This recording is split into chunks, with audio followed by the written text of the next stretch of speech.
Muy buenos días, bienvenidos a La Brújula por Radio La Luna, Y son las 12 horas, 2 minutos, y como decía mi abuela, al mal tiempo, buena cara, Estamos aquí en el Palomar, una temperatura de 20 grados, 24 la máxima para hoy, se presumen precipitaciones, un poquito de lluvia, viento moderado, una humedad del 88%, y como les digo que en este contexto de coronavirus, de cuarentena, de enclaustramiento, de aburrimiento, de soportar cosas que no estaba habituado, ¿cómo le digo que disfrute del día? Bueno, hay que arreglárselas, hay que tener imaginación, creatividad, mucha energía y tratar de que el día transcurra de la mejor manera posible, hacer cosas, leer, mirar televisión, mirar alguna película, estudiar un idioma que tiene atrasado y que tiene la posibilidad hoy a través incluso de cursos que hay por internet. En fin, tiene 1000 cosas para hacer, entrar a YouTube, ver cosas, y cuando quiere acordarse el día se le ha pasado, se le ha pasado el día y va a sentir que ha sido un día provechoso, un día disfrutable, un día agradable, a pesar de que lógicamente, como hemos hecho a lo largo de este año y medio, no le podemos decir salga, camine, pasee, tome mate abajo de un árbol con otra persona, todas esas cosas están prohibidas, Todas esas cosas hay que dejarlas a un lado. Hoy tenemos que tomar distanciamiento social, hoy tenemos que ser precavidos, no tomar mate con otra persona preferiblemente, a menos que sea de absoluta y total confianza y usted quiera asumir los riesgos del caso, pero tener todas las precauciones, estar a 1,5 metros, 2 metros de cualquier otra persona, sobre todo cuando es una persona mayor, tener el máximo de los cuidados, lavarse las manos todas las veces que sea necesario, llevar cuando sale de su casa alcohol, como hago yo, que me traigo alcohol, y aunque sé que esto está absolutamente desinfectado, igual le paso a la mesa y a todo lo que voy a tocar le paso un poquito de alcohol para la tranquilidad de poder estar y para el que viene detrás saber que el ámbito está totalmente desinfectado.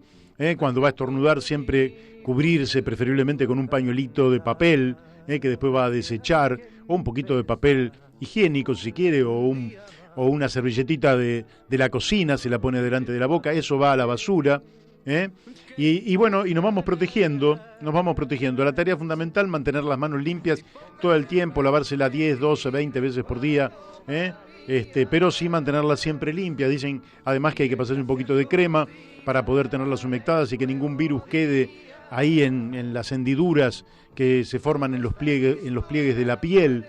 Así que bueno, con todas las cosas del caso, con todas las precauciones, hay que seguir alimentándose bien, porque el otro que hay que tener en perfectas condiciones es el sistema inmunológico, bien de salud, bien alimentado, bien descansado, mucha fruta, mucha verdura.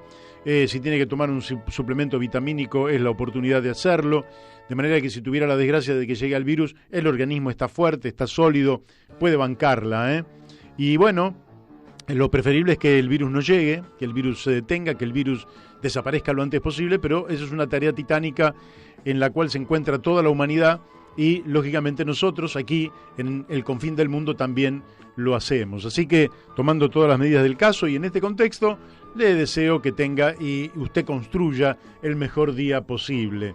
Bueno, le voy a dar los buenos días a Héctor Didío, nuestro operador. Bien, Héctor. Le voy a dar los buenos días también a Daniel de Abrantes, que está con nosotros aquí en la mesa desde el 1 de octubre del 2018 y que por las circunstancias del caso no viene a la radio, lógicamente, pero nos va a llamar. En la segunda hora nos va a llamar desde su casa y con él vamos a estar hablando de temas de actualidad. De la misma manera que le doy los buenos días a Daniel Pérez, quien hace toda la postproducción del programa, es el que ha creado La Brújula en la Luna, que usted puede encontrar en YouTube y que allí va a encontrar todos los reportajes, todos los reportajes habidos y por haber, con la exposición de los invitados, de una exposición libre de los invitados, donde usted después sopesa qué se dijo bien, qué se dijo mal, qué le puede interesar, qué no le puede interesar, qué tiene para criticar, qué tiene para aprender, pero siempre algo consistente, ahí en más de 400 reportajes que tenemos ya acumulados en el canal de YouTube La Brújula en la Luna. Con él también, con Daniel Pérez, vamos a estar hablando en la segunda hora. De la misma manera que vamos a estar hablando en la segunda hora con Carlos Méndez, que nos va a seguir haciendo no solo un análisis de la situación en Chile, sino también todo lo referido a este tema del coronavirus que absorbe todas nuestras energías.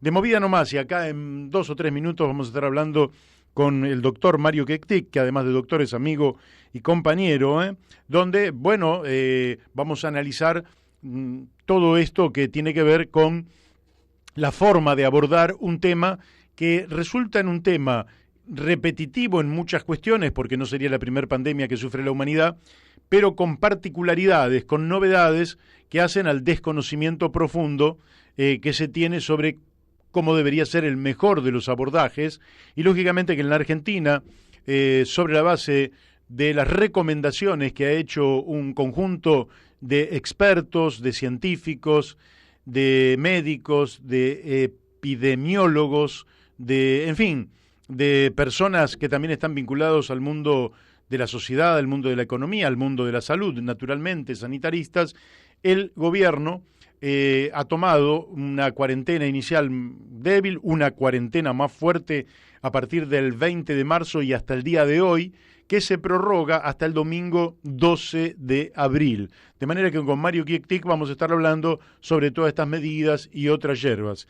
Y también vamos a estar hablando con el doctor Eduardo Deleville, que es el secretario ejecutivo de la Asociación Internacional de Presupuesto Público, que están proponiendo un fondo humanitario global para atender la crisis económica y, en su defecto, un fondo humanitario nacional, que es una iniciativa que, en un contexto difícil, él, que es un hombre del mundo de las finanzas, de la hacienda, de los presupuestos públicos, aporta desde ese lugar en particular la posibilidad, por lo menos, de mitigar lo que todo el mundo ya anuncia como inexorable: recesión, agudización de la crisis económica, aumento muy probablemente no seguro de la desocupación, con lo cual la crisis se va a ir trasladando a todo el sistema económico y probablemente si hubiera una ruptura en la cadena de pagos,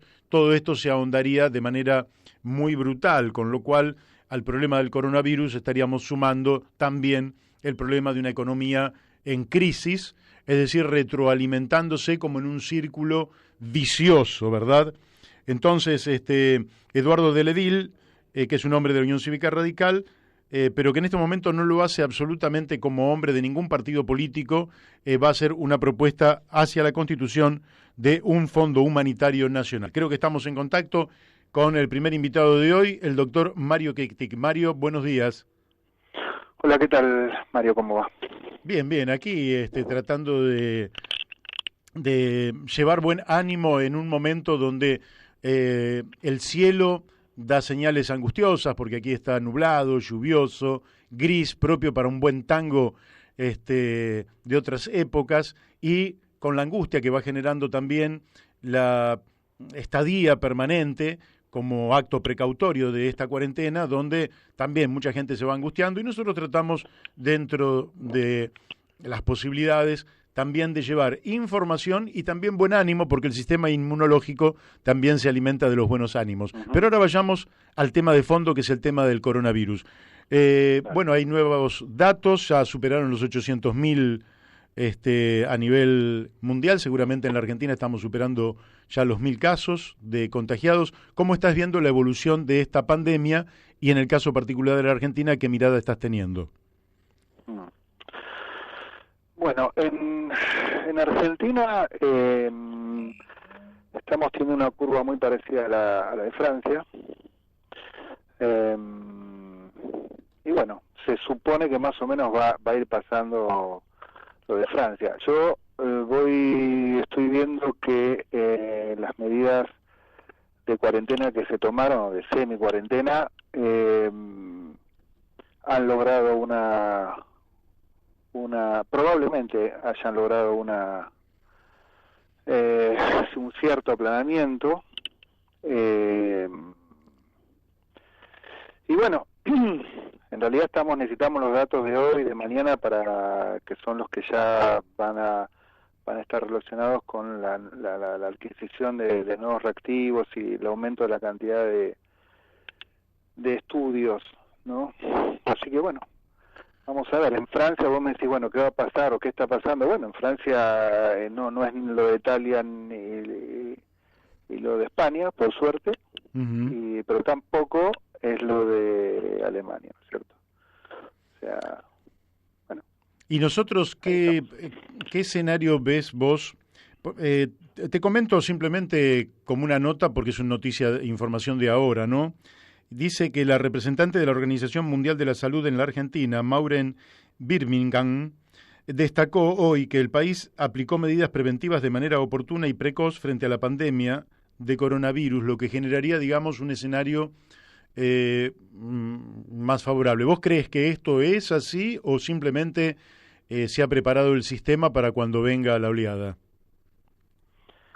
No, sí, efectivamente, mi posición es que las medidas fueron adecuadas. Hasta te diría que si hubiera estado, si hubiera sido consultado, yo estoy participando de 2 grupos de investigación y todavía no tenemos, no podemos sacar conclusiones, ¿no? Obviamente, estamos muy en el principio. Pero en tal caso yo hubiera sido un poquito más estricto, inclusive al principio. ¿Por qué? Porque, digamos, esta es una cosa nueva. Yo estoy escuchando prácticamente de todo el arco profesional, ¿no? Desde los matemáticos hasta, no sé, los ingenieros. En realidad cada uno habla con lo que tiene en la cabeza, ¿viste? Sí, claro. Pero en realidad esto es algo nuevo. Entonces las cosas nuevas, realmente resolverlo con ideas viejas no suele ser lo mejor. Hay que tratar de entender lo nuevo y actuar en consecuencia. En realidad hay 2 formas a ver, hay 3 formas de enfocar esto. Una forma es no hacer nada, dejar que se haga el pico, y bueno, y que se genere, digamos, una situación de cantidad de anticuerpos de manada, como se llaman, que hagan que, bueno, que la mayoría de las personas ya no sean susceptibles de enfermar. Esa situación todos sabemos, hasta el cansancio, que tiene la complicación de que no van a alcanzar los 8.500 respiradores que en Argentina, ni de casualidad. Claro, porque el número va creciendo exponencialmente. Claro, el crecimiento es exponencial, pero no crecen exponencialmente los recursos para resolverlo. Claro. Entonces se crea un área en el tiempo, un área de casos cuando vos tirás la curva que no directamente es gente que se muere en su casa porque no hay nada para hacer. Eso es una situación de abandono que no se puede permitir de ninguna manera, y las personas que promueven esa idea son temerarias. Para mí, es mi opinión, no de ella. Sí, sí. Después tenés dos modos de enfocar esto. Uno es el que llama la supresión, que es el que se intentó aplicar en China, Corea, Taiwán, etcétera. La supresión implica llevar al máximo todas las medidas, inclusive algunas que estamos tomando acá, de una cuarentena, pero inclusive más restrictiva, con un seguimiento día a día de todos los casos. Eso, digamos, bueno, en China ya estamos viendo que no funcionó porque hay un segundo brote. Está reapareciendo en China ahora. Claro, así que, bueno, quizás para las próximas pandemias no quede la cuestión de la supresión, ¿no? Ya hay trabajos que empiezan a evaluar matemáticamente que si realmente se lo agarra muy al principio y se toman medidas muy duras al principio, está calculado inclusive la cantidad de casos, etcétera, se puede intentar una supresión. En este caso pareciera que ya no se va a poder hacer una supresión. Entonces tenés las mitigaciones, tenés 2 formas de mitigar. Una, la forma bruta, que es la forma argentina, que es y la mayoría de los países pobres, inclusive muchos países centrales también, que es, bueno, una cuarentena así como estamos haciendo. Uh-huh. Y una mitigación un poco más radical, que es usando, no sé si te habrá pasado que a mí antes de las elecciones me bombardeaban con mensajes en Facebook, en Twitter, en aquí y allá, me llamaban por teléfono, ¿no? Sobre todo de los dos principales partidos políticos, ¿no? Esas intervenciones se hacen a través de software que calcula enormes bases de datos, las articula y termina llegando a conclusiones como, por ejemplo, a esta persona en particular hay que llamarla telefónicamente. Tengo un caso real. En las elecciones a diputados argentinos para Italia en el 2018. Yo participé, asesoré a una persona en ese punto. Uh-huh. Se llamaba, se había segmentado. Algunas personas había que llamarlas telefónicamente entre tal y tal hora, porque se sabía que dormían la siesta, por su régimen de actividades que se leían a partir del celular. Y además había que llamarlo, lo tenía que llamar una voz femenina joven que hablara italiano. Uh-huh. En cambio, y eso predominaba en Bahía Blanca. En cambio vos en Santa Fe, en tal y tal ciudad, vos tenías que ir a Facebook, porque en Facebook pero había otros grupos que tenías que ir personalmente. Bueno, ese modelo de seguimiento persona a persona es el que intentó Corea, y realmente es el que está funcionando mejor. Es básicamente ir muy encima, detectar el caso probable muy en el principio y aislarlo. Está bien. ¿Eso puede ser que Singapur también haya intentado algo parecido? Exacto. Escúchame. Digamos, las condiciones son países muy diferentes políticamente, geográficamente. Entonces, no es lo mismo un edificio de 50 pisos uno pegado al otro a ciudades pequeñas desparramadas en un territorio más o menos extenso. Es muy distinto. O sea que para Argentina eso es una opción muy difícil. En realidad yo creo que no, porque si se pudo aplicar para la campaña política hace 2 años, realmente habría que ponerse a hacerlo, ¿no? Pero bueno, quizás ya es tarde, quizás no se pensó, quizás las personas que tenían esos recursos a la mano prefirieron no abrirlos, no sé. Pero lo que quiero decir en definitiva es que hay que personalizar mucho más las campañas. Claro. ¿Por qué? Porque lo que sabemos ahora es que, a ver, más o menos tuve el último informe del Instituto de Epidemiología de España con los últimos resultados estos de ayer. Ellos están diciendo el 25% más o menos, ¿no? Números groseros. El 25% se ha contagiado por estar en contacto con un sintomático. Un contacto breve con un sintomático. Ajá. Un 25% se ha contagiado por estar en contacto con un sospechoso, con alguien que podría tenerlo, claro, con alguien que se le dijo hágase gos, bueno, es un 20%. Un 25% es el personal de salud, y hay un 25% que no se sabe bien, pero ahí están los que fueron al médico, visitaron a alguien y viajaron más que el resto. Sí, pero digamos esos serían los 4 grandes paquetes. O sea, cosas peligrosas, estar con alguien que es un probable caso de un modo muy estrecho, estar poco tiempo pero con alguien que esté tosiendo y con fiebre, ir al médico, y después, bueno, hay un 25% que es más flotante. Claro. O sea que la medida funciona. El esquema en general, la mejor metáfora que encontré de todo esto es la de un incendio. En general un incendio, si vos lo dejás solo, arrasa casi todo. Salvo que intervenga gente inexperta, que generalmente lo hacen más grave el incendio.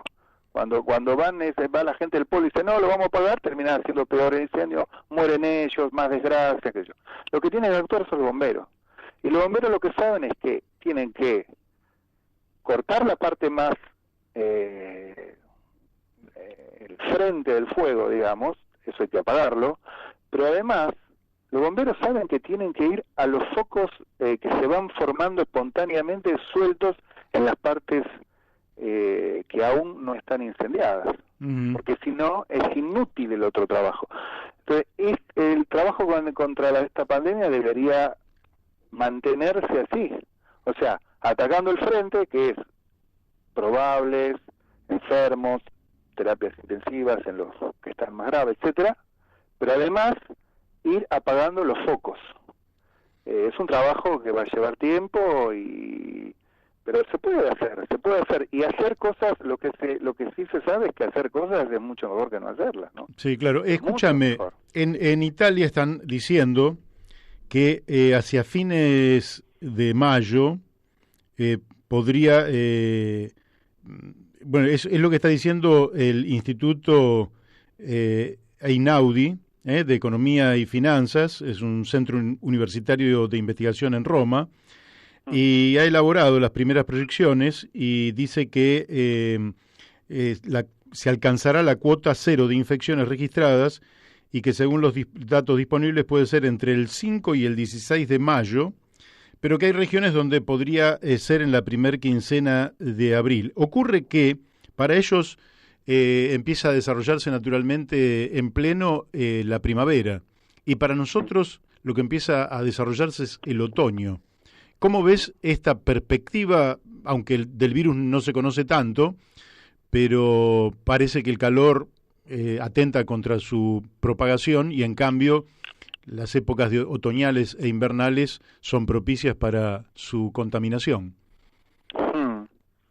Sí, yo, digamos, en el material que vengo leyendo, no, o sea, sí influye la temperatura, pero no tanto.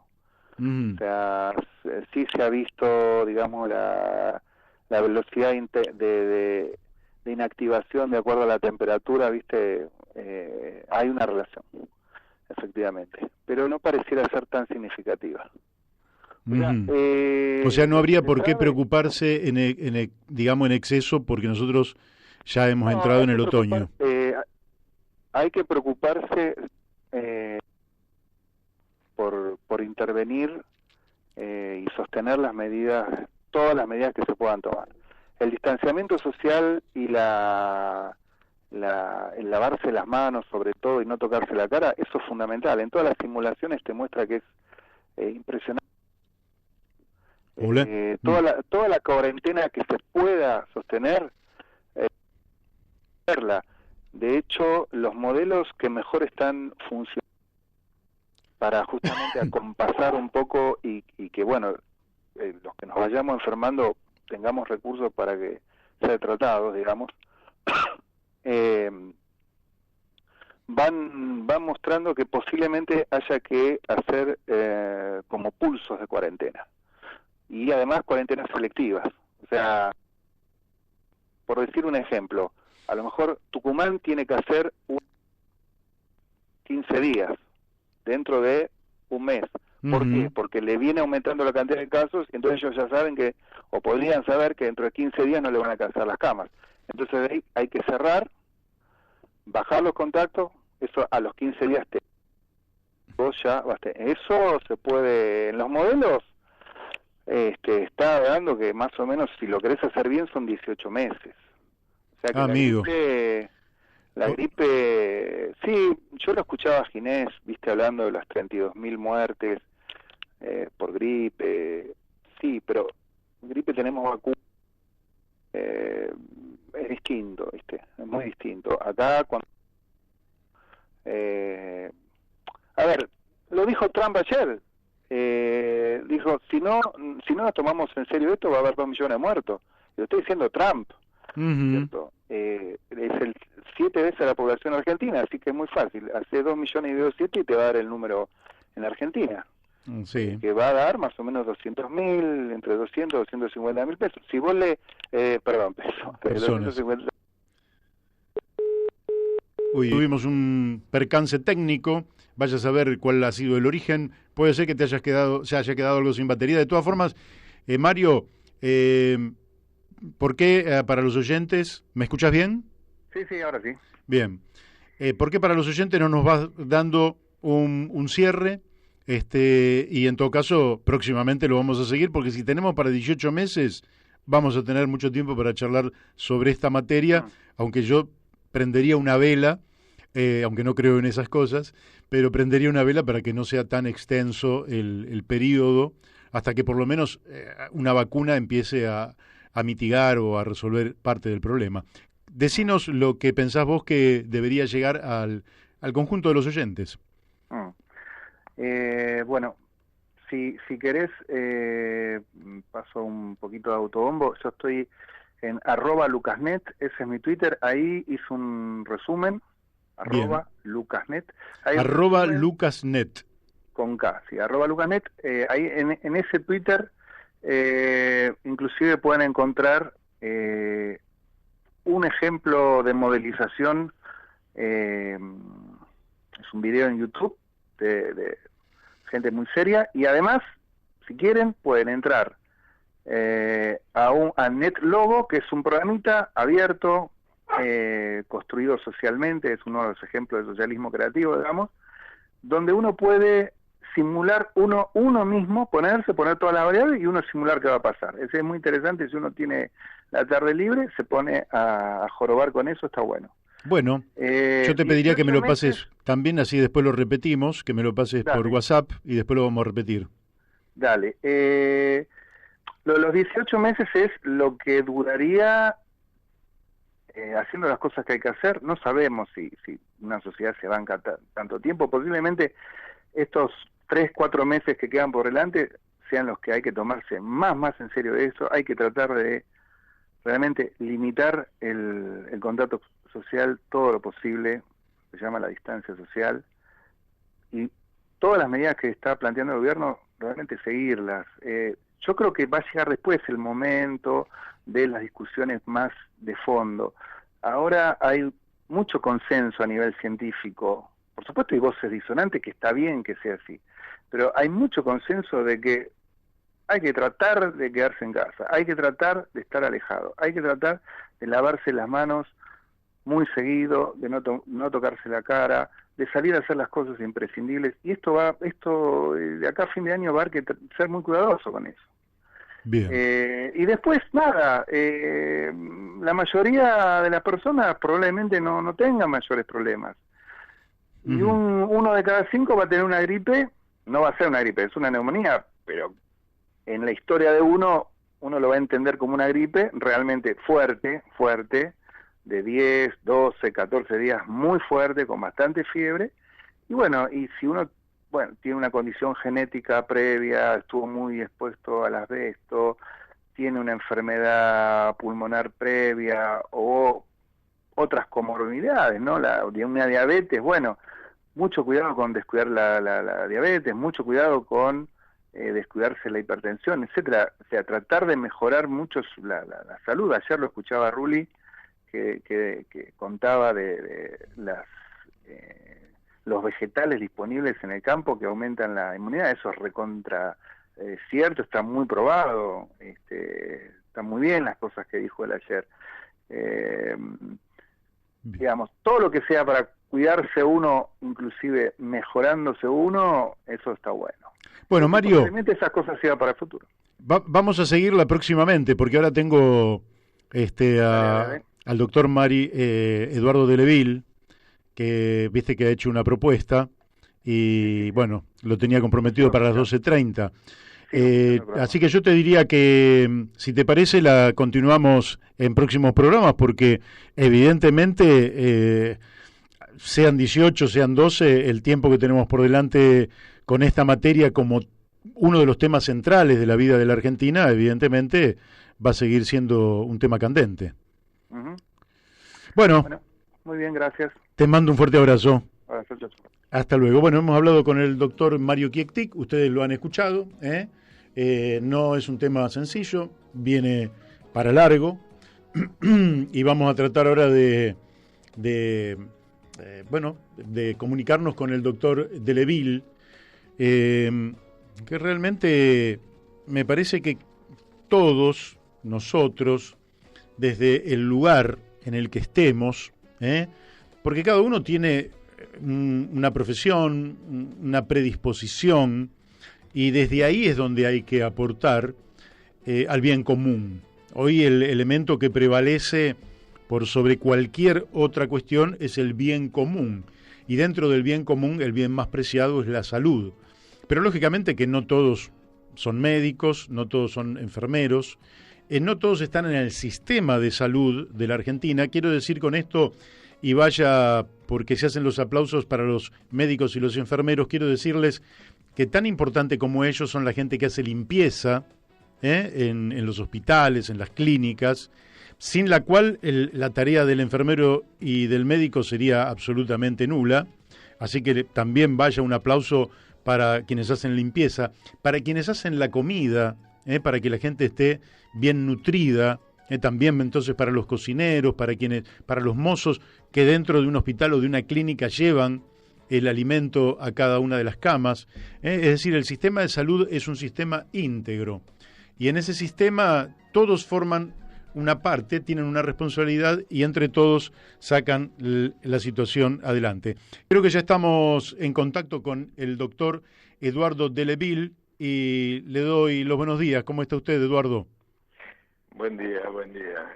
¿Cómo le está? ¿Cómo está usted? ¿Qué dice? Bien, aquí en medio, como decíamos, es decir, con un día bastante gris, triste y lluvioso, y en medio del coronavirus, pero tratando de ponerle ánimo a una situación que es bastante angustiosa para millones de compatriotas, y tratando de ver cada uno hace un aporte desde su mayor conocimiento, y usted es un hombre que en el área de las finanzas, de Hacienda, de los impuestos, como tributarista, es, digamos, una referencia muy importante, y ha trabajado en una iniciativa que es el Fondo Humanitario Global. ¿Por qué no nos explica quiénes tomaron esta iniciativa, quiénes estarían involucrados y de qué se trataría?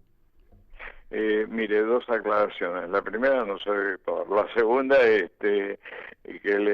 lo que le pido es que, pues, si me pueden subir un poco el volumen, porque los escucho un poco lejanos y Ahí va. de alguna forma entiendo a medias lo que usted me señala, pero de todas maneras, lo que me pregunta, se lo puedo contestar porque aparentemente, por lo que entendí que me preguntaba,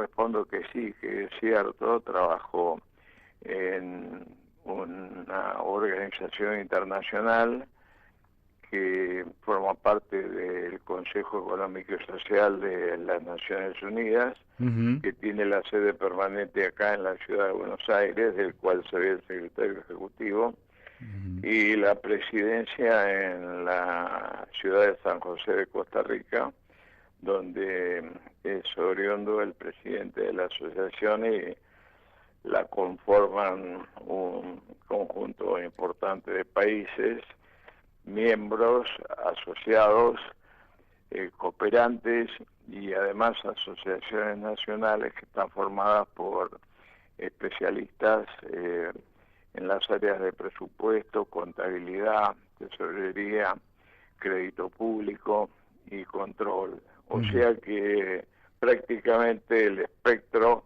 que abarca toda la administración financiera del Estado, sumado a la parte de administración tributaria, es la especialidad de la asociación. Claro. ¿Y en qué consistiría esta propuesta del Fondo Humanitario Global? Bueno, hemos estado reunidos, ahora sí lo escucho bien. Hemos estado reunidos en conferencia, en videoconferencia, los integrantes de la asociación, y hemos concluido, en función de lo que ya veníamos observando, en base a los problemas mundiales que se estaban presentando, la lucha entre las potencias, los problemas comerciales e industriales, tecnológicos que en definitiva estaban en juego, el tema del comercio internacional, etcétera, y su repercusión sobre las finanzas públicas, que en definitiva son nuestra especialidad, eran muy significativos antes de la pandemia. Ya declarada esta, se fue agudizando el tema, y la mayoría de los países con los cuales tenemos referencia en los 5 continentes, con países de distinta capacidad económica, como puede ser Corea del Sur, o puede ser, por ejemplo, Alemania, o España, o algún país latinoamericano como Costa Rica, Honduras, en fin, Argentina, Brasil, Uruguay, etcétera. Son realidades muy diferentes, y entonces, pero en general notábamos que íbamos a tener una suerte de tránsito hacia dificultades fiscales muy serias, porque en la mayoría de los países la pandemia estaba paralizando la actividad económica. Claro. Y en consecuencia, lo que había que tomar eran medidas rápidas, obrar de una manera muy sistémica, con el objeto de ordenar el proceso, y todos los países que conforman el sistema, de alguna forma, traten de ver la posibilidad de... Cuando hablo de sistema, hablo de Naciones Unidas, y hablo de conjunto de organismos multilaterales de crédito. Banco Mundial, Fondo Monetario. Estoy hablando del Banco Mundial, estoy hablando del Fondo Monetario, estoy hablando del BID, estoy hablando de otro tipo de organismos tipo OSDE, que es la Organización para el Desarrollo de Europa, etcétera. Traten, en la medida de lo posible, de propiciar un fondo global de ayuda humanitaria, que en el cual los países desarrollados y los organismos de crédito dispongan de los recursos necesarios para ayudar a los países en desarrollo, o los países fronterizos, aquellos en los cuales las economías son muy débiles. El Banco Mundial ya se está ocupando específicamente de ellos, y de lo que se trata es que se hagan préstamos o se posterguen pagos para que se puedan desahogar esas economías, y los habitantes de esos países no sufran la contundencia de la pandemia. Es decir, que todo el efecto de la pandemia sobre sus economías se vea de alguna manera atenuado con estas ayudas.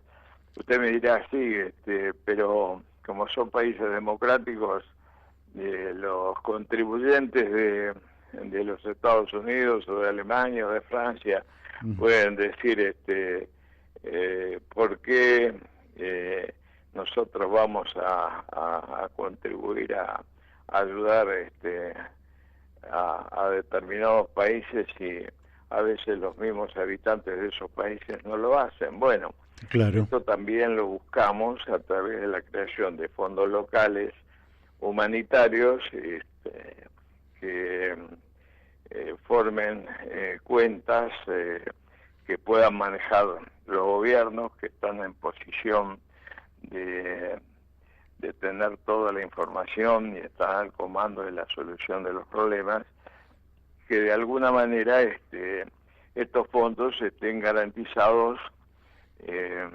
para llevar adelante una operatoria de atenuación, como decía, Claro, los problemas sí. que genera la crisis sanitaria, ¿no?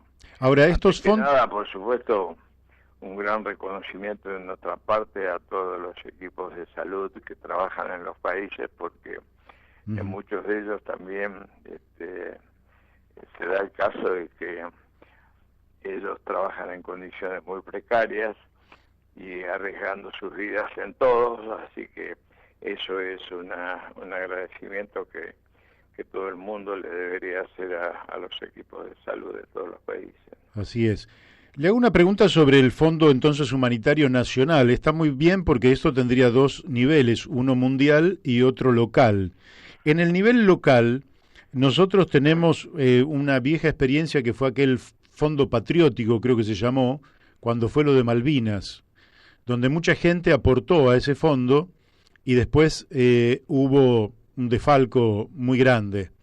Eh, ¿Qué proponen ustedes como para que generar confianza y que la gente diga, bueno, sea de una forma o de otra, yo dispongo de mi dinero para este fondo humanitario? Bueno, primero yo no quisiera particularizar sobre el caso de Argentina, que usted me pregunta por el hecho de que estamos dentro del razonamiento de una organización de tipo multinacional. Claro. De todas maneras, como argentino, lo que puedo sí decirle es que trataremos de que eso a través de la organización que tiene nuestra filial argentina, que es la Asociación Argentina de Presupuesto Público, la ASAP, se tomen los recaudos suficientes y necesarios como para que eso no vuelva a ocurrir. Acá hay un tema que es fundamental. En general, América Latina es el continente más desigual de la mayoría de los continentes que conforman el mundo. Esta desigualdad, de alguna forma, trae como consecuencia una distribución del ingreso muy desigual. Sí. Y esta distribución del ingreso hace que haya gente extremadamente rica y gente extremadamente pobre, y que en el medio haya sectores medios que luchan por su subsistencia, otros un poco más acomodados, etcétera, etcétera. Pero hay un gran porcentaje de operarios y de personas que trabajan, que salen a diario a trabajar, y que por problemas de estructura económicas e impositivas, de alguna forma se dan muchas paradojas. Por ejemplo, que impuestos que en otros países tienen la característica de directos, en algunos otros países de América Latina se vuelven indirectos porque arrancan demasiado abajo para cobrar determinado tipo. Por ejemplo, en el impuesto de las ganancias, las escalas arrancan desde demasiado abajo y entonces se vuelve un impuesto que es progresivo, se vuelve regresivo. En general, la distribución de los recursos, de la estructura de los recursos, es una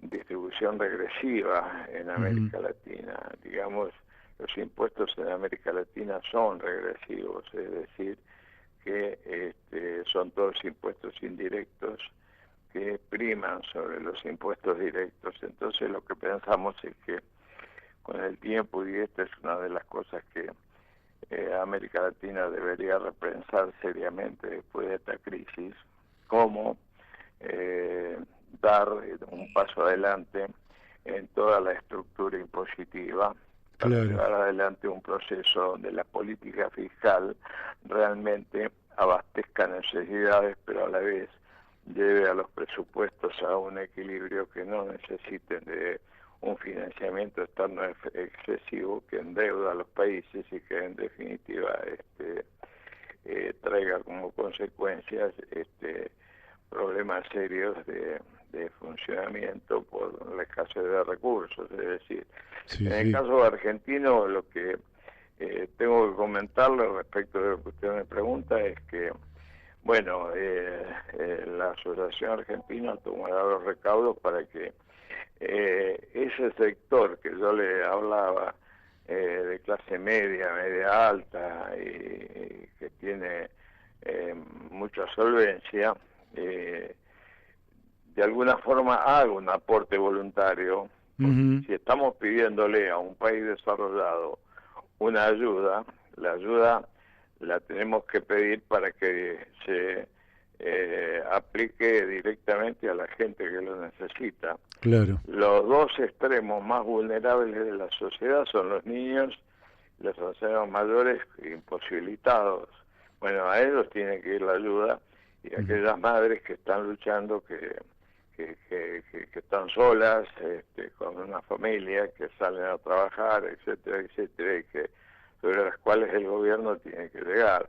Aparte de eso, todo el problema que existe de la economía en negro. Estos son países, en la mayoría de ellos, en los cuales la evasión y la elusión impositiva es sumamente significativa, y de lo que se trata es de acortar, de poner en blanco eso a través de una bancarización de todos los pagos, con el objeto de dejar en blanco y negro realmente a toda la sociedad, y de esa manera entonces que los estados ensamblen mejor su financiamiento con sistemas impositivos mejor dotados, con sistemas impositivos progresivos. Y cuando digo progresivos es que proporcionalmente paguen el que más tiene. Claro. Es decir, buscar básicamente lo que hoy los países desarrollados del mundo, sobre todo los europeos, que desgraciadamente ahora han entrado en crisis, tenían como objetivo, es decir, la preservación de los sistemas democráticos, las libertades públicas y la equidad en materia de tipo social, de tal manera que los mercados que no producen, por supuesto, equidad, por lo menos sean los estados los que contrabalanceen eso, y que de alguna manera esa ayuda llegue directa y sin que la burocracia se la trague, como pasó en muchos aspectos antes. Y aparte que las personas a las cuales se las tiene que beneficiar sean realmente las personas que correspondan. Y el otro problema que nos preocupa mucho son el enjambre de pequeñas y medianas empresas que componen el tejido social, y que de alguna manera están localizadas en distintas zonas de los países, y que tienen limitaciones para llegar a una, yo diría, captación de capitales de otros lugares que no sean su zona de influencia, y de esa manera entonces llegar a esos lugares para facilitar su financiamiento por el cierre que ha provocado el problema sanitario. Es decir, las grandes empresas están más aliviadas porque evidentemente operan a nivel nacional o a nivel internacional, se mueven de otra manera, tienen otras estructuras de financiamiento.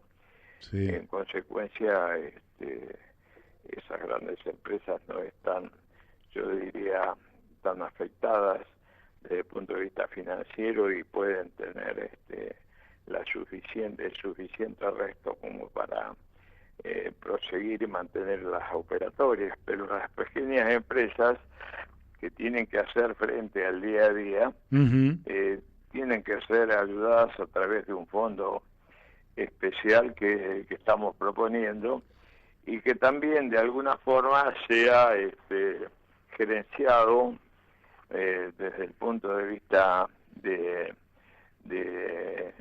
su capacidad técnica por gente que entienda la problemática del Estado, que la lleve adelante y además tiene que ser supervisado por y pedido, básicamente solicitado, con la garantía de referentes sociales que la presenten como un hecho de que ese dinero va a ir a parar a los fines que se están buscando, es decir, no se van a desviar, ¿no? Eduardo, porque nos van quedando pocos minutos y no quería dejar de hacerle la siguiente pregunta. Creo que lo anterior quedó muy claro, es una iniciativa realmente muy, muy interesante y solvente, sólida. Hoy hay economistas que están diciendo que Argentina marcha a la hiperinflación. Como usted entiende mucho del tema fiscal, y el tema fiscal y monetario tienen que ver con el proceso hiperinflacionario que tanto daño le hace a la sociedad, ¿usted cómo ve esa situación?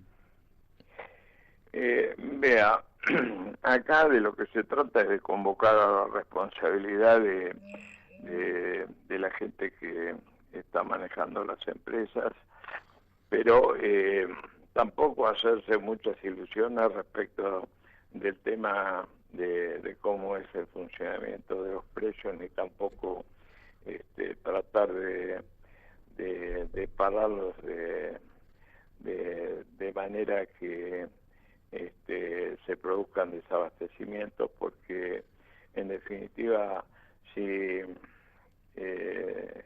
los precios digamos se ponen en forma policial, a la larga los productos desaparecen de las estanterías. Sí. Entonces lo que sí hay que comprender que hay realidades que hacen a los costos y que los costos aumentan como producto de todo lo que está pasando. Uh-huh. En consecuencia, de lo que se trata es de ser un poco racionales y tratar en la medida de lo posible de ir marcando con lo justo y no con lo que vendrá. Yo no puedo, por ejemplo, en ese sentido, explayarme más porque es un tema muy complejo del país y de los países, porque que hacen justamente al hecho de que cada uno tiene una política diferente en función de las políticas económicas diferentes que lleva adelante. Sí. Hay países cuyos precios están totalmente administrados y otros en los cuales es el mercado el que fija el precio de ellos, y cuando estamos en una economía mixta como la nuestra, Uh-huh. esta economía mixta de alguna forma tiene que recoger las realidades que tiene. Yo si somos todos un poco prudentes y de alguna manera queremos ayudar al proceso de recuperación rápida, y esto es un tema que se puede llegar a dar, lo que tenemos que hacer es tratar con prudencia, de la misma manera que estamos llevando adelante todo el proceso sanitario, es decir, Uh-huh. con tranquilidad sentarnos, acordar cosas y bueno, los acuerdos son la base del sistema democrático, y el sistema de precios no tiene por qué caer en manos yo diría, de una autoridad policial, porque eso es una normalidad, pero tampoco tiene que ir a provocar excesos que que provoquen una hiperinflación. Bien. Evidentemente la cosa no va por ahí. Entonces, para eso existen las organizaciones y es el momento de la sensatez, es el momento de la cordura y es el momento de trabajar con precisión. Y Bien. vale más que nunca el tema de calibrar todo los procesos productivos con el objeto de llegar a precios más justos, ¿no? No puedo decirle más cosas. Bueno, Eduardo, el tiempo se nos ha ido, así que le voy a tener que agradecer muchísimo la amabilidad que tuvo de transmitirnos esta iniciativa y hacernos estos comentarios. Bueno, en otras oportunidades vamos a hablar de otros temas que la asociación está llevando adelante con Naciones Unidas, con la Unión Europea, con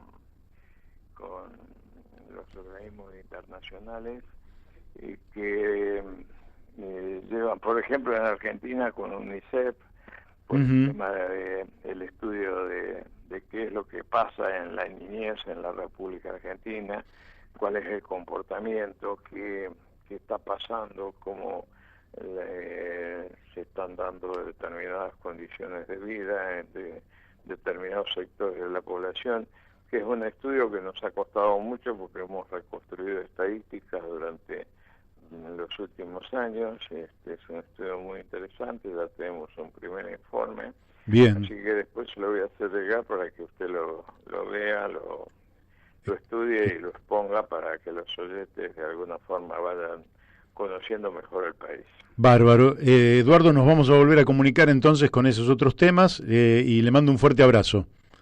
Le agradezco mucho la oportunidad de que haya difundido nuestra propuesta y esperamos, sensibilizar tanto a nivel macro como a nivel micro, cuando hablo macro a nivel internacional como a nivel nacional, a todas las fuerzas que se pueden comprometer en esto. Lo importante es que la sociedad civil comience a participar activamente de la solución de estos problemas y que no sean solamente las corporaciones las que en definitiva arriben soluciones. Acá la solución también está en todos y cada uno de nosotros. De la misma manera que cumplimos con la cuarentena, cumplamos con otro tipo de obligaciones, no solo la de los impuestos, sino también la de ayudar en un momento tan crítico. Muy bien, excelente. Bueno, de nuevo le mando un abrazo y entonces nos volvemos a comunicar en poco tiempo. Muchísimo y muchas gracias y saludo a todos sus oyentes. Gracias. Bueno, vamos a la tanda de la radio y después volvemos con Daniel de Abrantes.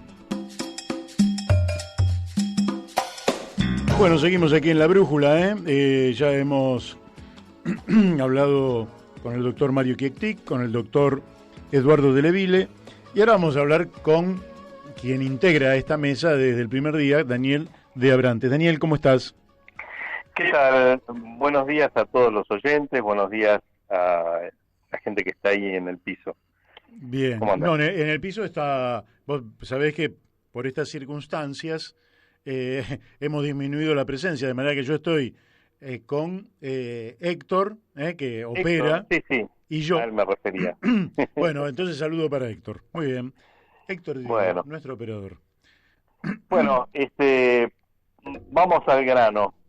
Quería acercar un par de comentarios. A ver. Uno digamos que me toca especialmente porque soy un usuario de esa tecnología, que tiene que ver con una noticia que se está difundiendo hoy en los medios acerca de un trabajo de innovación que se hizo en Inglaterra entre un instituto médico, una universidad, y gente del equipo de Fórmula 1 de Mercedes-Benz.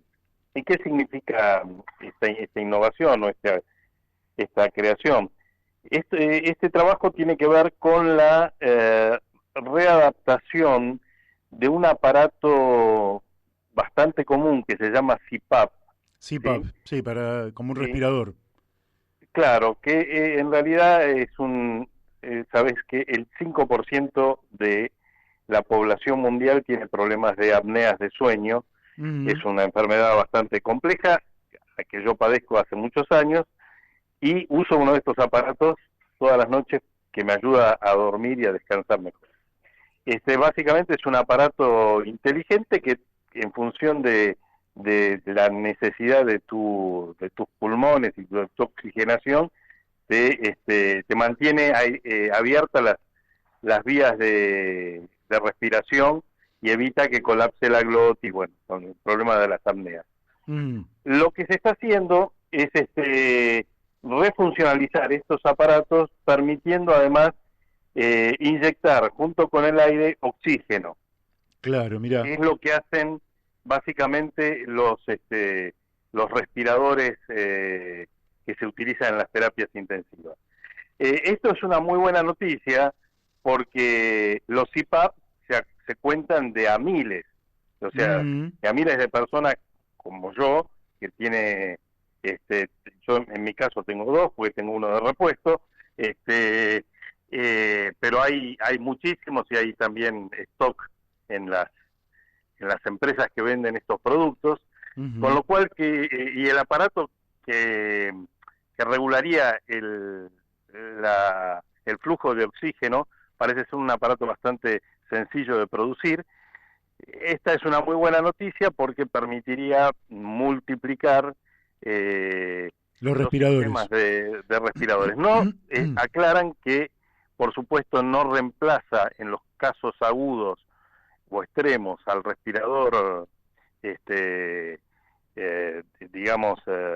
al respirador más profesional, ¿sí? Pero sirve para atender toda una gama de pacientes intermedios y liberar, a su vez, los respiradores para los pacientes más graves. Así que esta es una muy buena noticia.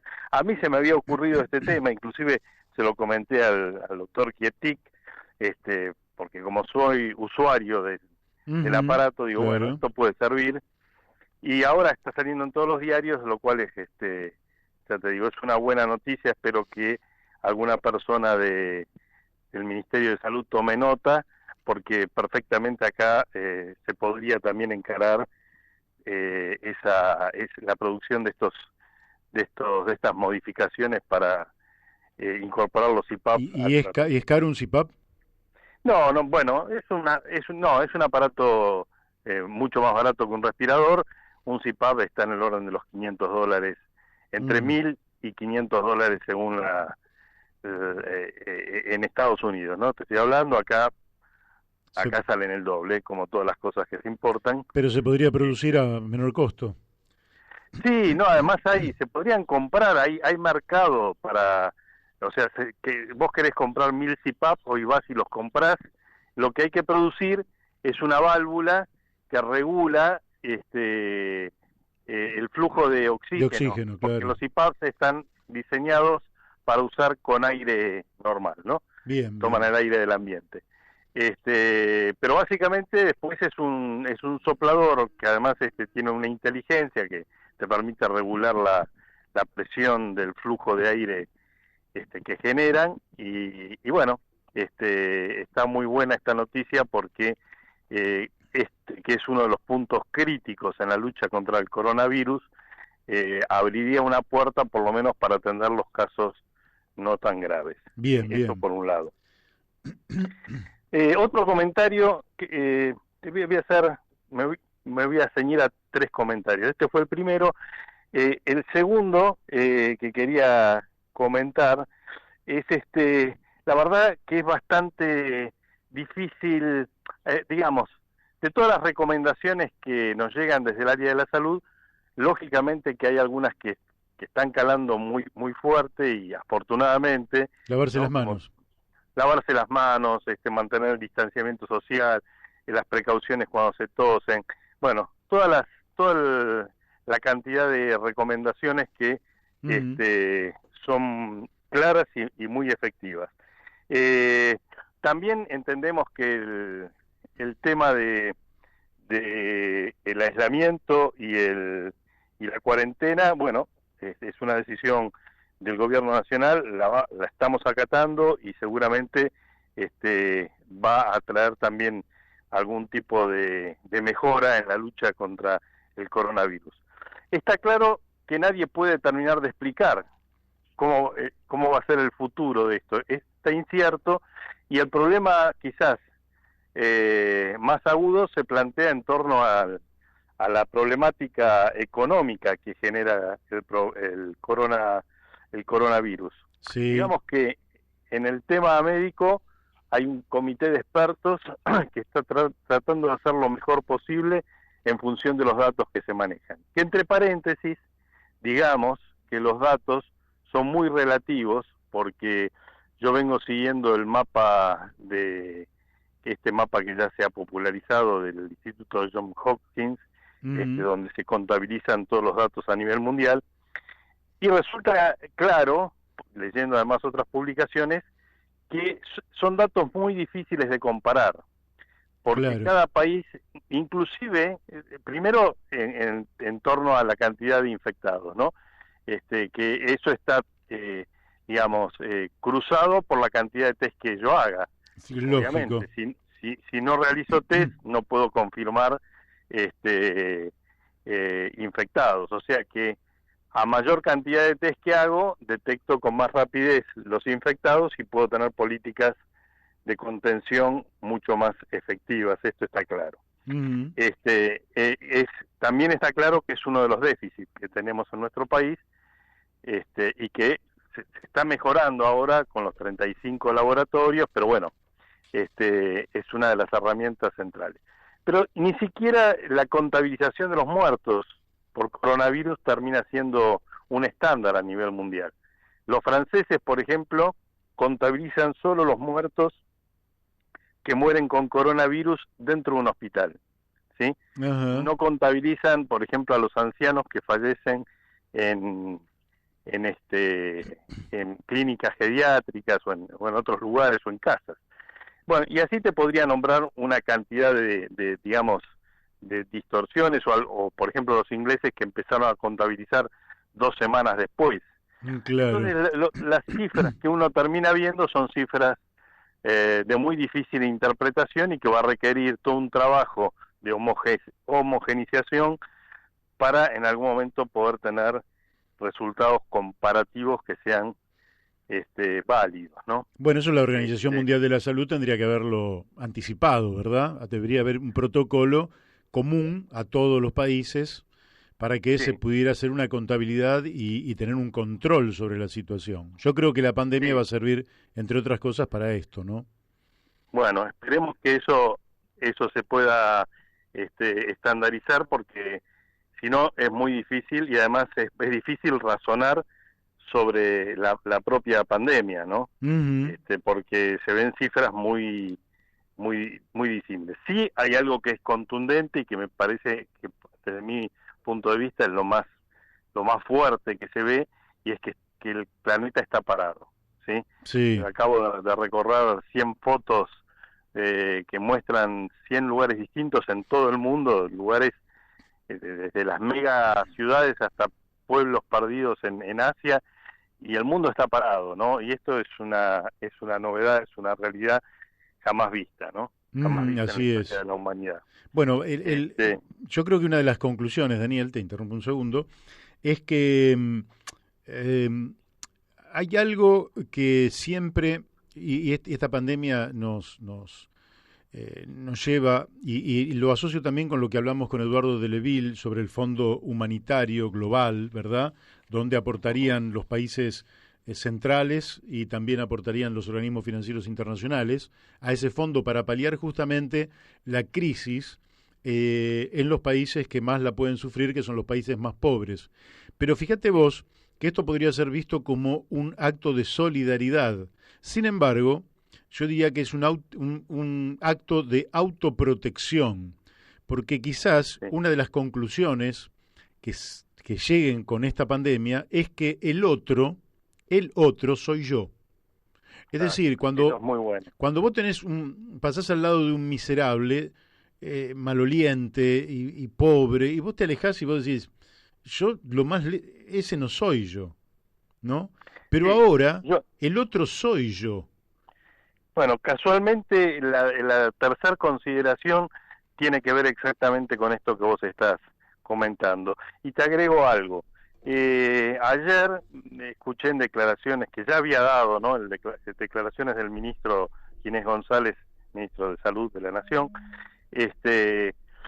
cuando le preguntaron sobre cómo se va a instrumentar la optimización del sistema sanitario, y él dice, bueno, acá se acabó. En esta emergencia no hay una frontera entre lo público y lo privado, todo se va a administrar en función de las necesidades de la población. Y él dice, no puede haber habitantes de primera y de segunda, habitantes que por tener más dinero accedan a los respiradores que otros por ser pobres no pueden acceder. Me parece un criterio alineado con esto que vos decís, realmente muy bueno, y que hay que ser realmente una muy mala persona para salir a cuestionar un concepto de esta naturaleza. Pero vos fijate que cuando salimos del tema de la salud y nos metemos en el tema de la economía, que es otro de los grandes temas que está en el tapete hoy día, ¿sí? Sí. Ya las voces no son tan concordantes, ¿no? Entonces hay quienes pueden despedir 1.400 empleados en plena crisis, y hay quienes salen a defender esa medida porque está dentro de las reglas del mercado poder hacerlo para defender sus empresas.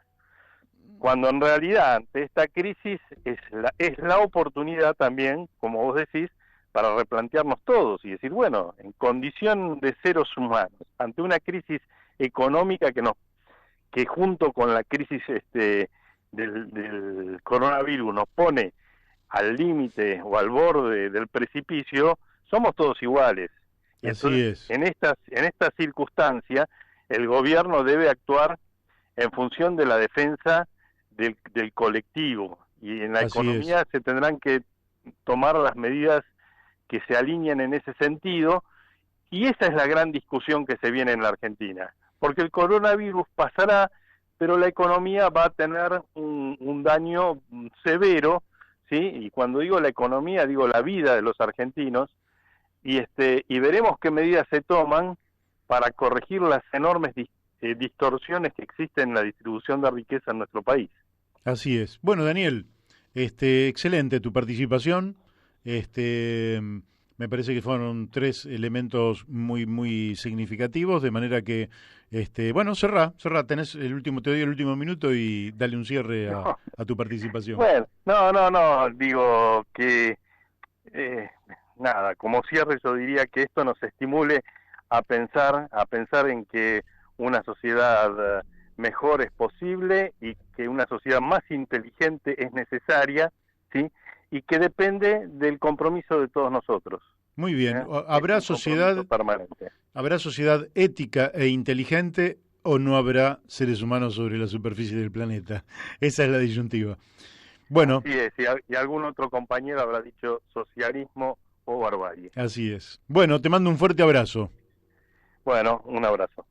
Chau. Bueno, ahí lo hemos escuchado, Daniel de Abrantes, Realmente tiempos donde toda la estantería que teníamos armadita se empieza a mover, como en los terremotos, y habrá que reacomodar las cosas. Y ya creo que estoy en contacto, pero por otros medios, con Daniel Pérez. Daniel, estás en el aire. Buenos días, ¿cómo te va? Sí, estamos todos en el aire.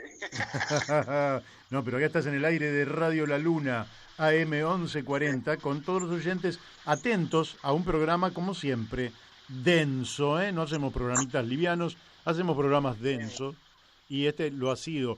Pero un poquito de aire también insufla vos para que el desánimo no cunda en el ambiente, porque nosotros no queremos desanimar a nadie. Justo yo. No, yo si te tiro aire, va a ser aire caliente, ¿no? No, inspirate y contanos un poquito qué está pasando en Uruguay, por ejemplo, donde la clase política ha cedido un poquito de sus ingresos a favor de un fondo. Contanos a ver cómo está avanzando eso en Uruguay y en otros lugares. Exacto, son algunas medidas que lanzó el gobierno, que está reticente a decretar una cuarentena obligatoria. Tendrán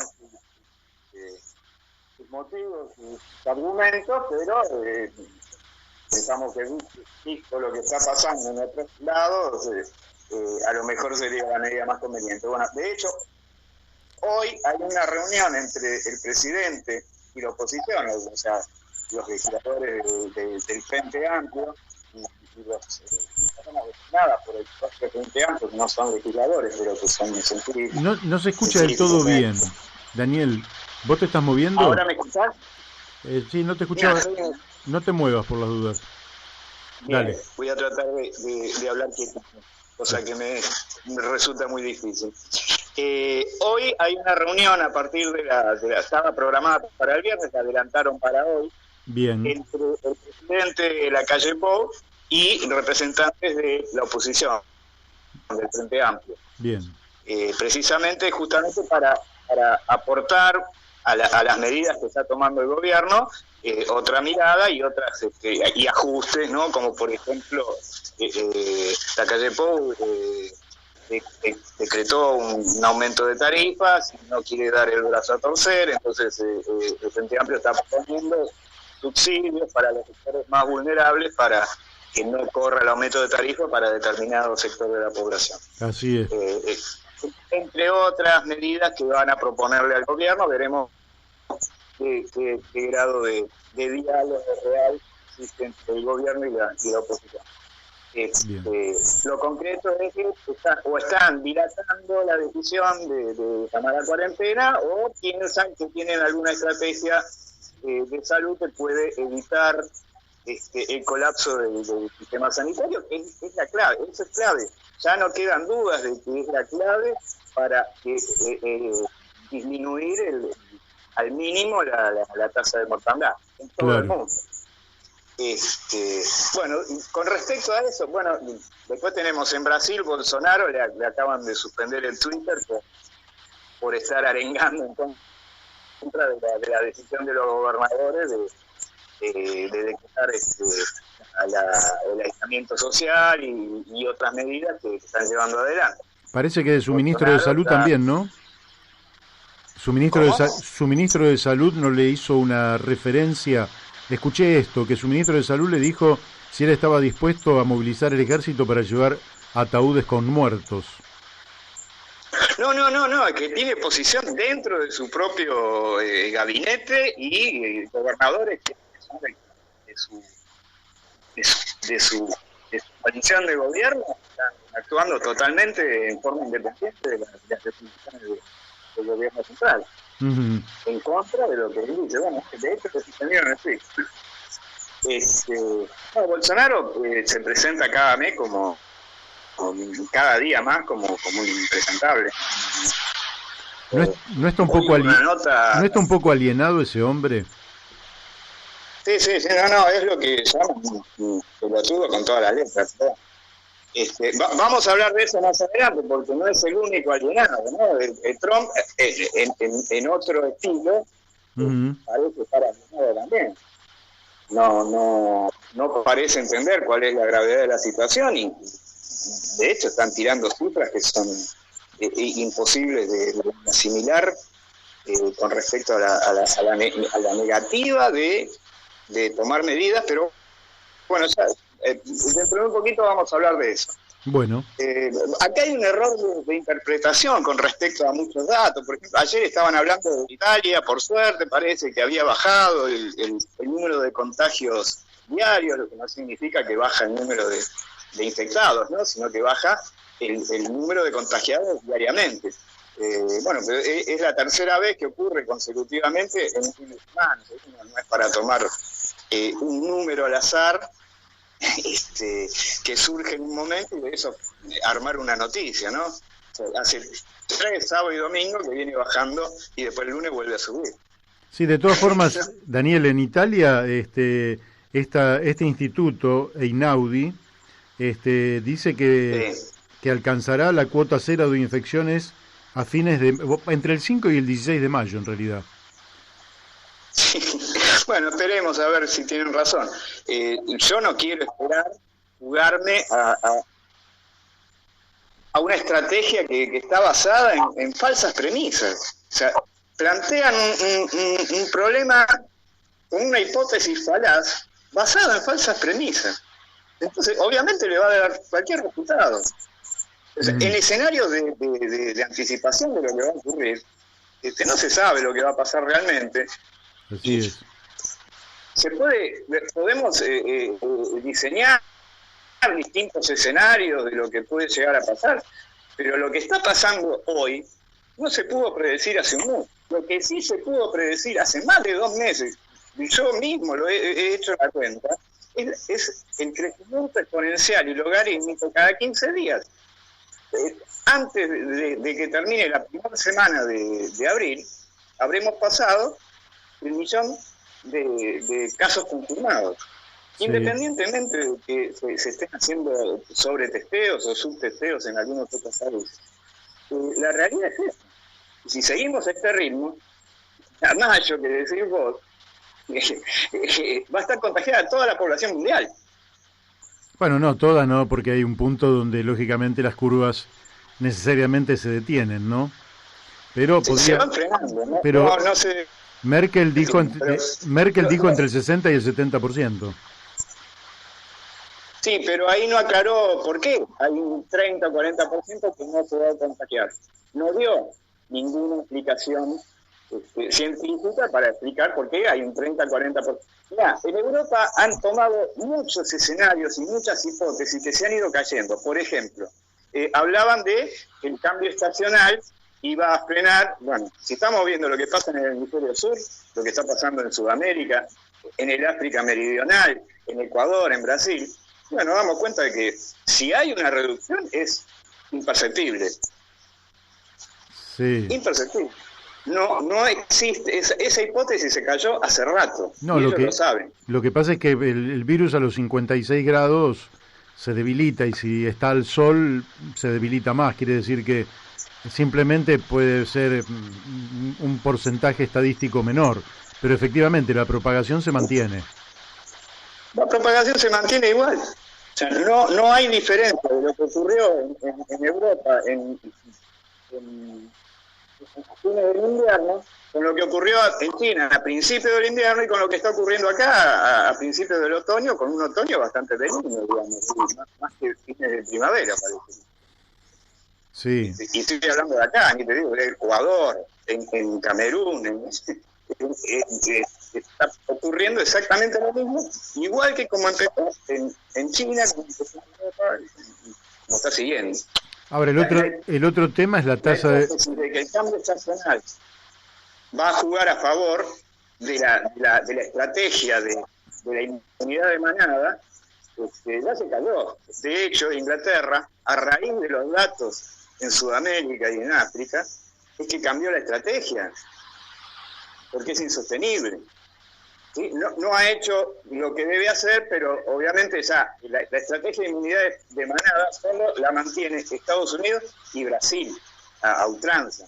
Los demás países están tomando alguna medida adicional porque saben que el problema acá es el colapso del sistema sanitario. Correcto, sí, sí. Se multiplica la tasa de mortandad, que podría andar en el 0,5, 0,3, se la eleva a 3-4%. Claro, sí, sí, ese es el problema. Números, estamos hablando no de miles de muertos, ni siquiera de decenas de miles, estamos hablando de decenas de millones, incluso en el peor escenario, centenas de millones.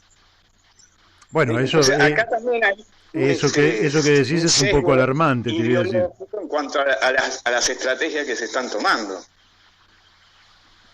Sí, las estrategias que el poder político toma, estrategias que además tienen que lograr consenso social, porque no existe ninguna disposición que un gobierno pueda tomar que luego se cumpla en un 100% por parte de la población.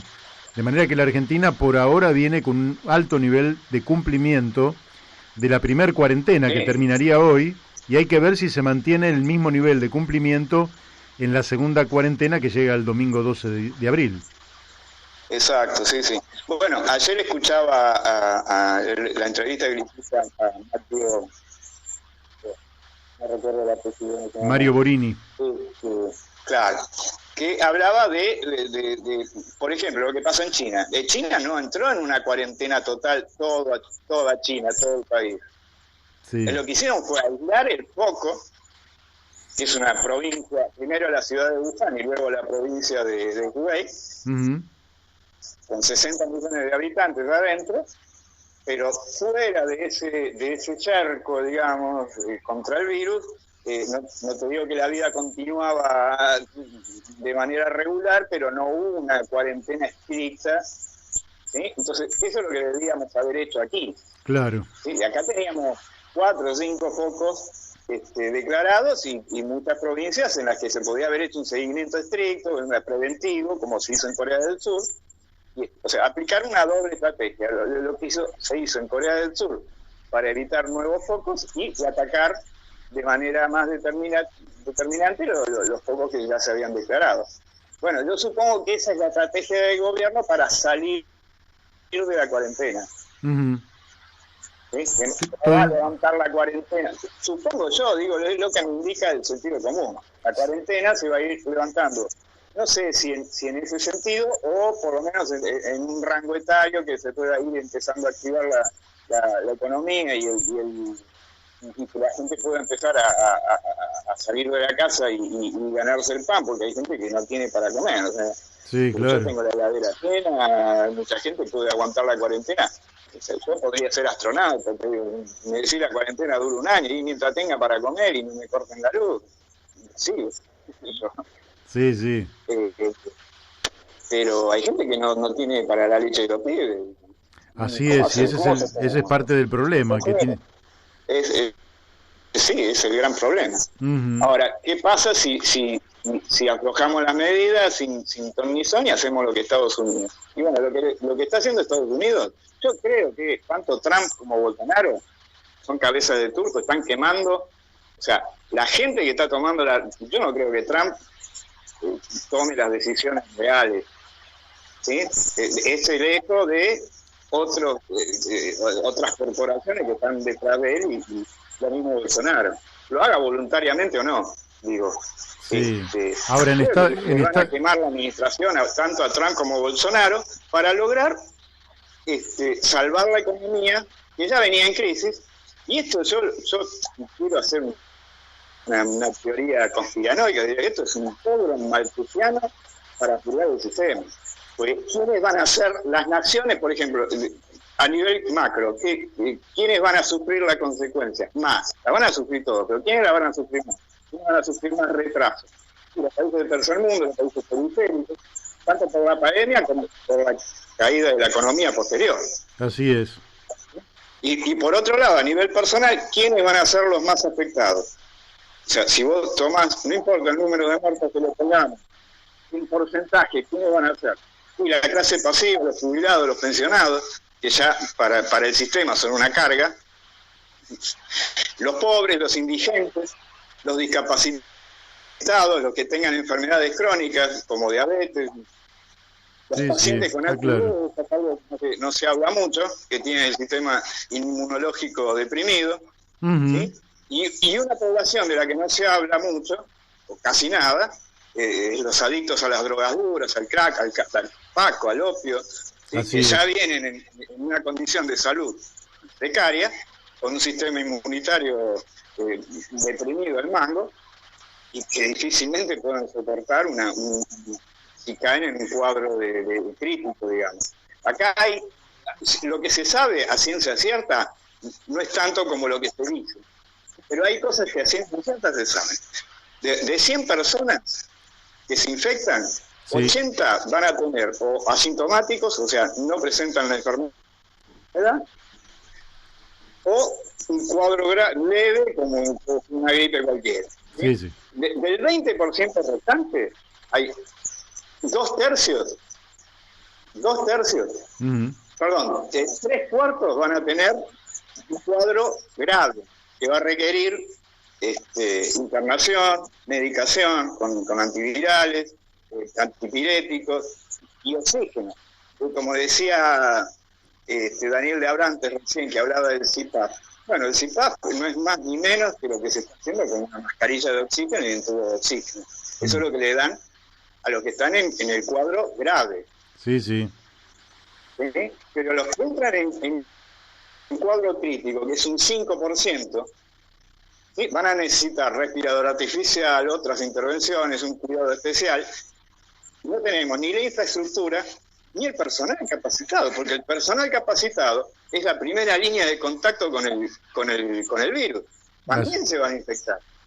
Sí, sí. Bueno, y ahí tenés un cuello de botella. Ya vamos cerrando, Daniel. Ahí tenés un cuello de botella porque vos, en todo caso, un respirador lo podés fabricar en masa, digamos, ¿no?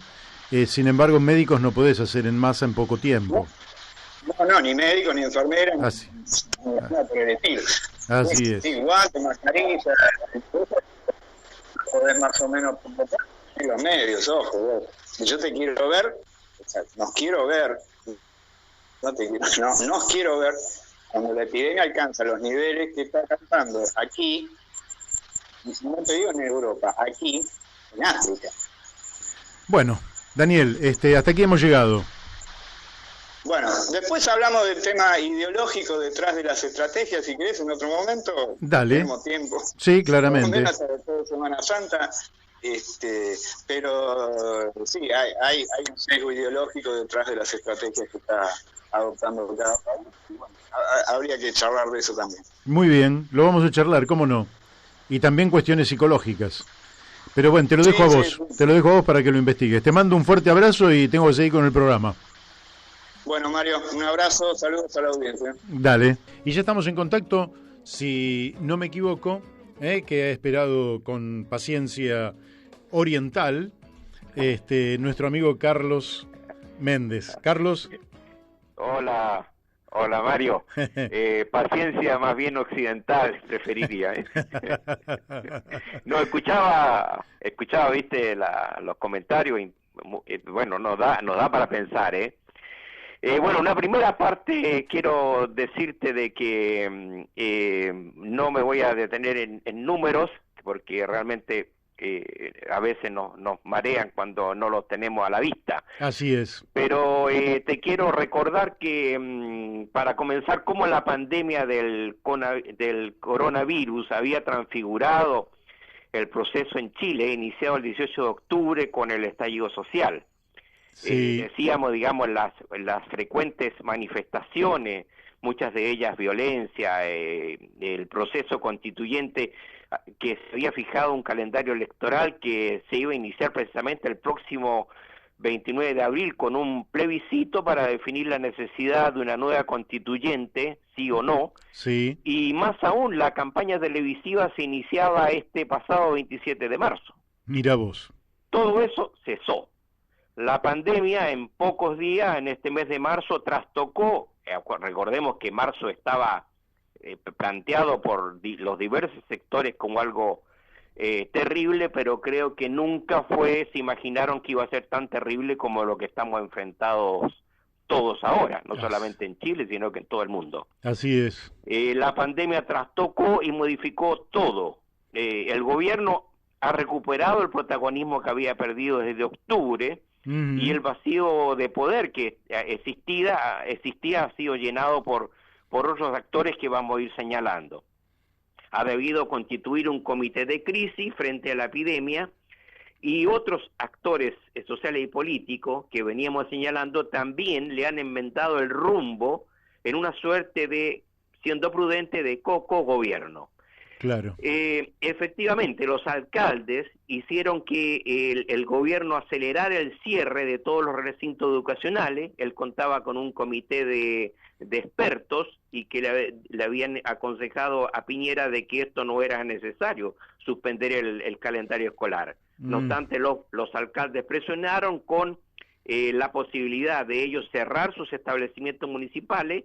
Por lo tanto, el gobierno tuvo que hacerlo esto con promulgando, digamos, un decreto nacional. Y eso ya hace un par de semanas que ha hecho, digamos, que también en varias comunas se decretaran la cuarentena, y el gobierno ha tenido que también crear cordones sanitarios en varias regiones. Bueno, Chile es un país largo, por lo tanto cortarlo longitudinalmente. Sí. También el cierre de grandes centros comerciales en varios territorios municipales. Pero bien, los aliados de los alcaldes han tenido, los alcaldes que están organizados en 3 asociaciones municipales, han sido el Colegio Médico de Chile. Ya vamos a hacer un paréntesis sobre el Colegio Médico. Ajá. Que como papel protagónico ellos, el Colegio Médico invitó a todos los partidos políticos a una reunión de análisis de la salubridad en todo el país, esto digamos la segunda semana, después del 8 de marzo, agreguemos que las relaciones del Colegio Médico con el ministro de Salud es pésima, tanto es así que el doctor Mañalich está retirado, marginado del colegio. Ajá. Y el Colegio Médico advirtió a todos los partidos políticos, es una reunión que había citado, de las consecuencias salubres de realizar el plebiscito el último domingo de abril. Recordemos que el 15 de abril en Francia se hizo una elecciones municipales donde participaron algunos con mucho ausentismo, pero se movilizaron muchos millones de electores en algo que realmente no era prudente que hizo el gobierno de Macron. Pero volvamos. ¿En qué fecha estás diciendo? El 15 de marzo. Ajá. Bien. Ante ello, vuelvo a Chile, todos los partidos, acordaron postergar el calendario electoral de 2020 y el plebiscito realizarlo el domingo 25 de octubre. En 2 días, todos los partidos políticos, 15 con representación parlamentaria, votaron las leyes respectivas que ya fueron promulgadas por el presidente de la República. Pero más aún, los alcaldes y el Colegio Médico presionaron al gobierno para constituir la mesa social del COVID-19 como asesora de salubridad ante esta crisis pandémica. Esa mesa se reúne 2 veces a la semana con la presidencia del ministro del Interior y la participación de los ministros de Salud y Ciencia, de los rectores de las universidades de Chile y Católica, exministros de Salud, dirigentes de las asociaciones de alcaldes y la presidenta del Colegio Médico. ¿Quién es esta señora? A ver. Se llama, lo digo porque me lo pidieron, digamos, que la señalara, digamos, en esta columna. Bien.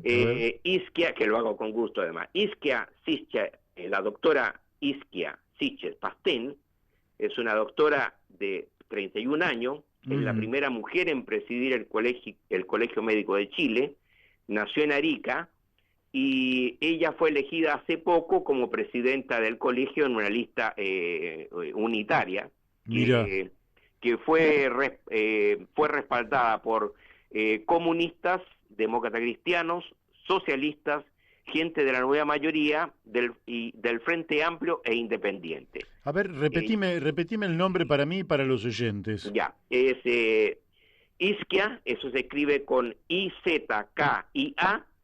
Ese es el nombre. Siches es con S. ¿I-Z-K? Sí, I-Z-K-I-A. Isquia. Ah, Isquia. Bueno, toda Siches. yo le digo doctora Siches, soy más respetuoso, pero ya el mundo chileno, sobre todo juvenil y digamos, muy progre, le dices Isquia. Ajá, Isquia Siches. Chile, bueno, pasan esas cosas, ¿viste? Antes fue Camila Vallejo, después, etcétera. Ahora es Isquia, te digo, es el turno de ellos, y bienvenida, ¿eh? Soy morena crecida en Maipú. ¿Perdón? Dice ella, soy morena, crecida en Maipú, educada en un colegio picante. Sí, bueno, está bien, sí. Te lo incorporo nada más porque se ve que es una mujer con mucha proyección mediática y probablemente política. Sí. Ella fue presidenta del Centro de Estudiantes, tiene 31 años, o sea, en el corto tiempo fue presidenta del Centro Estudiante de Medicina de la Universidad de Chile, fue dirigente de la Federación de Estudiantes de Chile, fue miembro del Senado Universitario, militó en las Juventudes Comunistas y hoy es independiente de izquierda. Mira. Se la dice vinculada al Frente Amplio, pero que ella dice que hablar del Frente Amplio sería una mezquindad. Y además ella quería trabajar en el hospital público, pero postuló entonces en el Hospital San Juan de Dios, que queda cerca de Estación Central en Chile, donde trabaja ahora. Ajá. Y también atiende en un consultorio en otra comuna popular de Los Prados, el denominado consultorio Doctor Avendaño. Bueno, esta es, digamos, los personajes que están emergiendo con estas crisis desde octubre hasta la fecha, Mario. Sí, sí. Bueno, a esta muchacha joven la vamos a seguir, ¿eh? Sí, igualmente en otro momento vamos a conversar también del alcalde de Puente Alto, Ah, mira. otro, digamos, de los enemigos declarados, digamos, enemigo o adversario declarado del ministro Mañelis, el ministro de Salud. Ahora, lo importante es que, bueno, a lo mejor se pasó de largo, pero todos están, digamos, en esta mesa social. Está Mañalich, está este alcalde de Puente Alto, otros alcaldes más, por supuesto, y está la doctora Siches. Uh-huh. Y han salido públicamente a decir, bueno, que deponen sus críticas por el bien del país. O sea, esto es un avance, pero para mí, otros no piensan lo mismo, está claro. Pero para mí esto visto desde fuera, para mí es un avance extraordinario. Claramente. O sea, yo creo que está bien que el gobierno esté siendo controlado de alguna u otra manera. Sí, Me parece sí. bien. Y sobre todo en estas circunstancias de crisis, Mario. Efectivamente. No, bueno, aparte porque en la vida, lógicamente siempre hay una prioridad. Hoy la prioridad es defender el bien más preciado, que es la salud, que es la propia vida, y lógicamente que eso reclama una acción bastante coordinada entre los seres humanos, para lo cual lo que reclama es cooperación antes que confrontación. Sí, sí. Y esto yo creo que cada día queda más claro, el destino de la humanidad o viene por la cooperación o la humanidad sobre el planeta tampoco tiene tanto destino futuro, ¿verdad? Entonces la cooperación me parece que tiene que ser una cooperación inteligente, puede ser una cooperación crítica, pero cooperación al fin. Claro. No hay alternativa, yo no veo alternativa, me parece que las ideas, algunas ideas de confrontaciones llevadas al extremo, me parece que son que pueden ocasionar triunfos a lo pirro, digamos, ¿no? Donde yo liquido a mi enemigo, pero termino muerto yo también junto a mi enemigo. La verdad que es preferible cooperar. Claro, claro. Es lo que creo, qué sé yo, tampoco soy el dueño de la verdad y otros pueden opinar distinto. Mira, es que hay una ausencia, Mario. Yo quería referirme, digamos, a las diferencias sobre el relevamiento de fallecidos, pero eso se puede encontrar en otro lado. Me parece más interesante el punto que tú estás señalando, porque está sucediendo una ausencia de los organismos multilaterales de análisis y de la constatación de estas amenazas a la paz y la seguridad internacional. Es decir, el Consejo de Seguridad de Naciones Unidas está en otra, está preocupado de otros temas, de guerras que sí, todavía están en curso, pero que hoy día el tema más importante es lo que tú estás señalando, que coloca en crisis a toda la humanidad, a todo el orbe, a todo el planeta.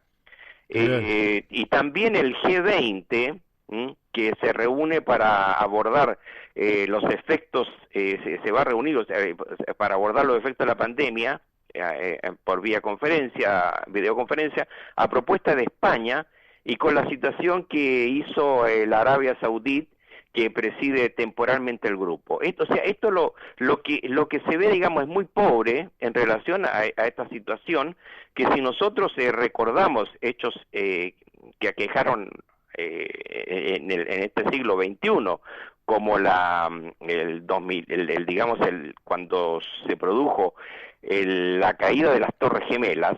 Sí. Hubo una reunión urgente del G20 y posteriormente en 2008 también el G20 no, el Comité de Seguridad. Sí, el Consejo de Seguridad de Naciones Unidas. Claro, y igualmente, digamos, en la crisis del 2008. Sí. Entonces, y también pero en esto hay una ausencia. Eso ha hecho, y yo rescato acá un artículo del expresidente Ricardo Lagos, quien ratifica esto y dice que hay que asumir un enorme vacío de institucional global sobre la crisis. Así es. Vacío de un organismo multilateral. Lagos dice, justificando, digamos, la presencia de la OMS, la Organización Mundial de la Salud, el rol que está cumpliendo con esta pandemia, pero agrega que no es el lugar para un debate donde todas las vertientes están en crisis, y que nos encontramos, digamos, con un fenómeno global, planetario, que encuentra un mundo más desarticulado de lo que parecía estar al inicio del siglo XXI. Bueno, siguen, digamos, los comentarios en ese orden, o sea, pero nosotros, Mario, yo pensaba, digamos, que no hay a nivel multilateral un organismo que fiscalice las acciones de los países, o sea, acá no se sabe realmente el origen real de esta tragedia, como en su momento fue Chernobyl, otra tragedia, u otras, donde imperan, digamos, fiscalías que investigan todo este tema. Nosotros acá tenemos el tema de la voladura de la AMIA, que sí, todavía hay una fiscalía que, o sea, el terremoto del 2010 en Chile, la Fiscalía de Estado investigó los orígenes y la acción de los actores políticos, ejecutivos, en relación al fenómeno.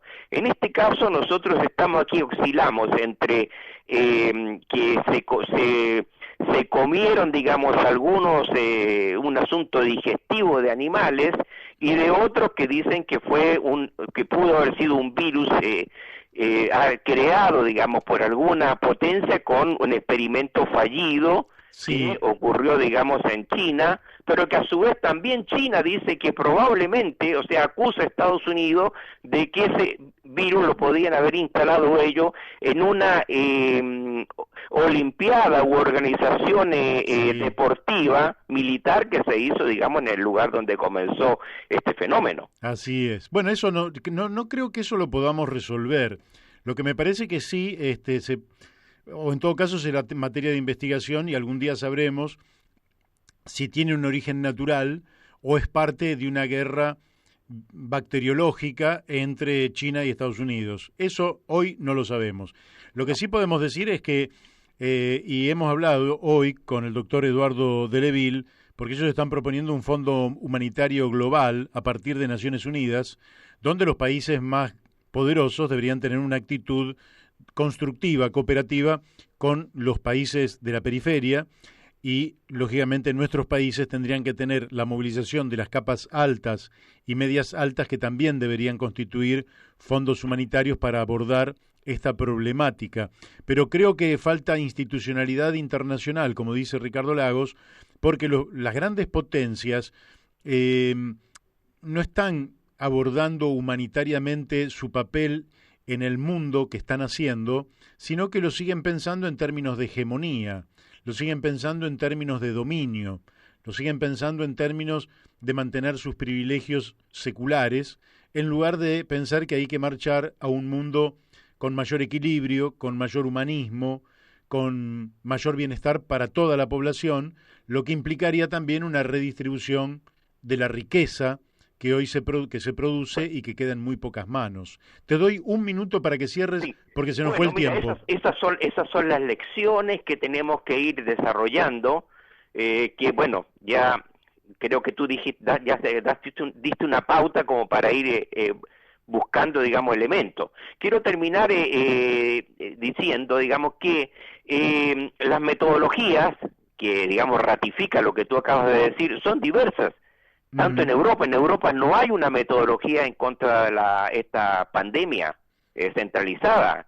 Cada componente de la Unión Europea tiene su propia metodología, y nosotros también acá en Sudamérica, con resultados prudentemente favorable en el caso, digamos, de Chile y Argentina hasta este momento. Y quiero terminar diciendo, digamos, de que en Chile hoy se reportan 12 fallecidos por el virus y 2.738 contagiados totales. 138 están hospitalizados en tratamiento intensivo, de ellos 108 con ventilación y 13 en estado crítico.